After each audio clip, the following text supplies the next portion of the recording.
So I have two kids at home in Ersnäs, and I live close to the nature, and I love spending time outdoors.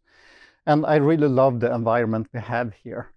I am also associate professor in laser materials processing, and also the head of the national group of that related to the Welding Commission. So we all know that we have a global need for reducing resources to combat the global heating. And my regime is within production, manufacturing, but also repair. So I utilize a high power laser beam. If you imagine having sunlight on a stone or sand surface, it gets hot. If you have a magnifying glass, you can magnify and get this spot so you can even burn leaves or so. What I do is I have a high powerful laser beam, and I have enough material to even increase the temperature to above 1,000,000 watts per square centimeter. And that is enough to not only melt but even vaporize metals.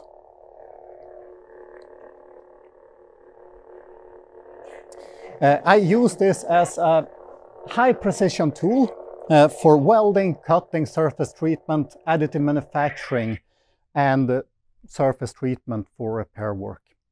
So in manufacturing, they tend to optimize workflows, and they want to reduce costs.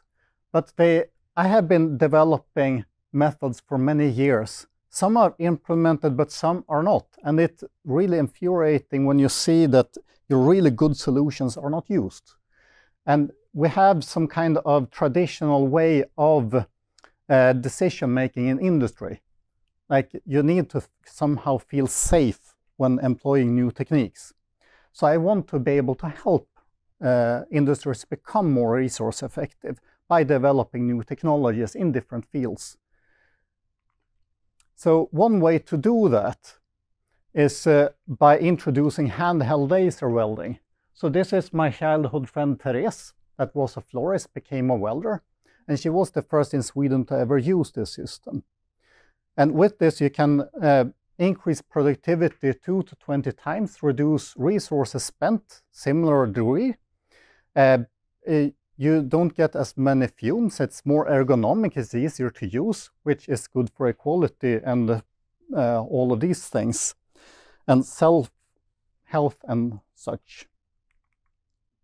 So using lasers like this is a big no-no. Safety comes first. It looks like this when you weld, so it's like small sparks, not like this huge that you get otherwise. It looks like this when cleaning. You don't need acids or abrasives. You can clearly see benefits of this. And welding and cleaning you have in most metalworking industries. So I want to, in order to implement this, we need to have a knowledge base with a lot of industries in the country. We need to make courses of this and continue to develop more solutions, and finally be able to reduce the resources spent in welding industry by more than a fourth. Thank you.